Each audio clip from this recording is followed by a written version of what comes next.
Case other than, I guess, an overzealous attorney general who would destroy all of New York business by going after transactions where there are no victims, I guess other than herself. But you guys have got to think about the precedent that this case sets. If an attorney general can years later, after all parties of transactions are paid back in full, with interest, making hundreds of millions of dollars, where they have no complaint, where they said they wouldn't have done anything differently, where every witness, as it relates to my brother and I, every witness that the Attorney General has called have said that my brother and I were not involved in the statement of financial condition. That even includes their star witness, the perjurer-in-chief, Michael Cohen, who's perjured himself probably more times than any human being I can think of. Even he said, perhaps the one time he was actually telling the truth in all of this, that my brother and I had nothing to do with it, but it doesn't matter because it's a witch hunt. It always has been. But the precedent that it sets for New York business, if you don't perhaps donate to Letitia James' re-election campaign, I too will go after your billion-dollar transactions. It's ripe for extortion and corruption, but that's what you get from the Democrat Party in New York these days, it seems. So it's a scary precedent. I don't know how anyone could do business in this city with that. Anyone you speak to who's actually in banking, who's actually in real estate, understands that.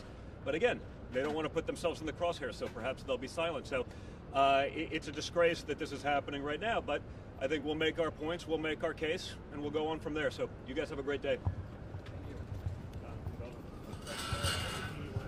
Thank you. No, listen, I got to find out about my aunt passing away, literally. Not really what I want to talk about, but no, I got to, literally about, as I pulled up here this morning, I found out, my aunt passed away. Not a great swing thought, in the back of your head as you're going to deal with this sort of insanity.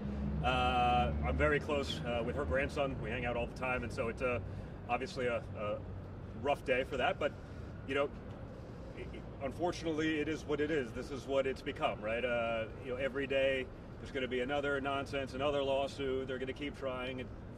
Reality, facts, that doesn't matter because that's where we've gotten in a politicized country. So it's a shame, and we'll deal with that accordingly. I think I'm done. Actually, I don't. They had the opportunity to cross-examine me, a rather mean-spirited attempt to try to do something, but they didn't get into any details in the cross because they've been able to play this out in the press. Donald Trump Jr. doesn't know anything about the finances of the company, according to. No, they asked me specifically about the statement of financial condition, one document of billions, and like I said, every witness that they have said has, under oath, said that Eric, myself, we had nothing to do with the document. No, nothing. Even Cohen, like I said. But that is the basis for why we are apparently already guilty of fraud, having never even heard from us at that point before ever hearing from these witnesses. So that's why, it's a little bit ridiculous, right? You can't even make your case before, oh wait, this is it. Well, the document that you're relying on this, I'm not supposed to rely on a big five accounting firm, like one of the biggest accounting firms in the world. I can pay them millions of dollars. I rely on them to do accounting, but I'm supposed to know more than them. By this logic, insurance companies are going to start suing patients for listening to their doctors, right? Do you understand? Like, am I supposed to know more? Oh, Don Jr. doesn't know anything about it. I'm not an accountant.